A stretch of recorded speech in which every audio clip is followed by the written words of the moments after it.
बिहार में पूंजी की इतनी कमी है कि यहाँ सीडी रेशियो है 40%। पूरे देश में अभी सीडी रेशियो है 74%।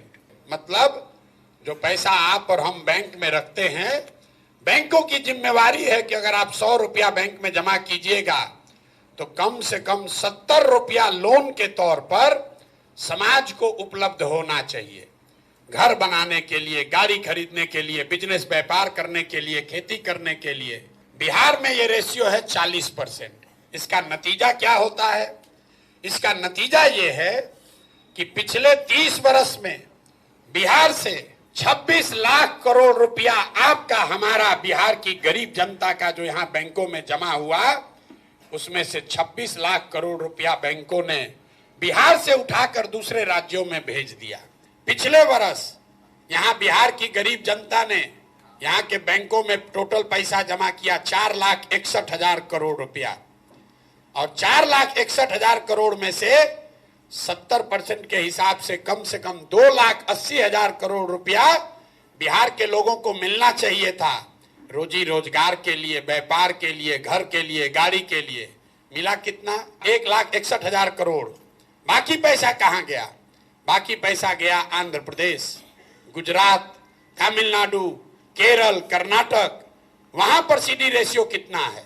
वहां पर सीडी रेशियो है 90, 95, 100, 105। अगर आंध्रा में बैंकों में 100 रुपया जमा हुआ तो आंध्रा के लोगों को 105 रुपया कर्ज मिला। बिहार के लोगों ने 100 रुपया जमा किया तो हमको, आपको 40 रुपया मिला। आप अंदाजा लगाइए, अगर 2.5 लाख करोड़ रुपया हर साल एक्स्ट्रा मिलने लगता तो कितने लोग अपना घर बड़ा बनाते, कितने लोग नई गाड़ियां खरीदते, कितने लोग नया रोजी रोजगार करते। ये पूंजी की ताकत है। अगर यहाँ पर सिर्फ सीडी रेशियो को सुधार दिया जाए, आप कहिएगा कैसे सुधरेगा? ऐसा नहीं है कि बैंकों की मनमानी है कि जितना मन होगा लोन देंगे, नहीं देंगे।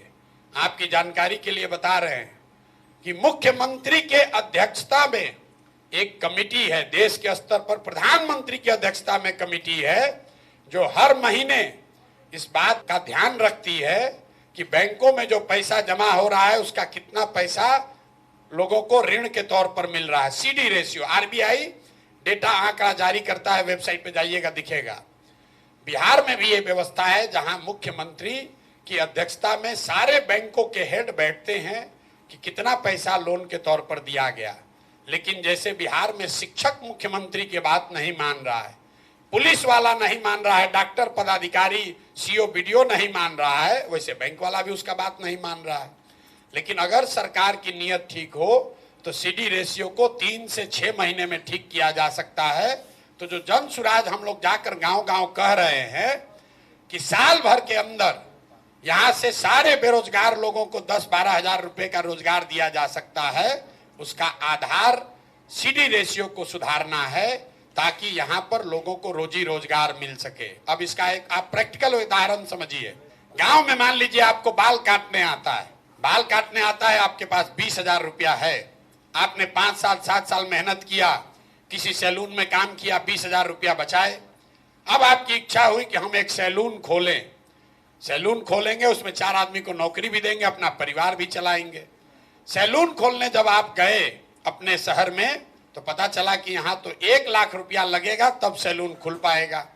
तो आप नेचुरल, आपका प्रयास है कि आप बैंक में जाइए ताकि 80,000 रुपया आपको मिले और आप 1 लाख में सैलून खोल लीजिए। 80,000 को सैलून चलाकर धीरे धीरे वापस कीजिएगा। जब बिहार में पूंजी उपलब्ध नहीं होता है तो आदमी क्या करता है? बाल काटने उसको आ रहा है लेकिन पूंजी नहीं हुआ, अब बचा उसके पास अपना 20,000। तो उस 20,000 को खर्च कैसे करता है? वो 5,000 रुपया, 4,000 रुपया खर्चा करता है, किसी नौकरी के दलाल को देता है कि बॉम्बे में, दिल्ली में किसी सैलून में हमको नौकरी दिलवा दो। फिर 2,000-2,500 रुपया में ट्रेन का, बस का टिकट खरीदता है ब्लैक में कि हम लदाख कर बोरा की तरह कम से कम दिल्ली, बॉम्बे पहुंचे। 5-7 हजार रुपया खर्चा हो गया। अब बचा उसके पास 15,000, 12,000। वहां बॉम्बे, दिल्ली गया तो वहां जो खोली वाला है तो 3 महीने का एडवांस ले लिया, 5-7 हजार वो भी चला गया। 1-2 हजार रुपया का जो बर्तन बासन है उसमें खर्चा हो गया। तो आप देखिए पूंजी की महत्ता। आदमी को बाल काटने आता है, आदमी वही है। अगर उसको 80,000 रुपया मिल जाता, लोन के तौर पर तो यहाँ सैलून चलाता, 4 आदमी को नौकरी देता, एक छोटा व्यवसायी होता, लेकिन वो 80,000 नहीं मिला तो बॉम्बे में, दिल्ली में जाकर मजदूर बन गया। बाल वहां भी काट रहा है, लेकिन वहां मजदूर के तौर पर काट रहा है, यहाँ छोटा व्यवसायी होता।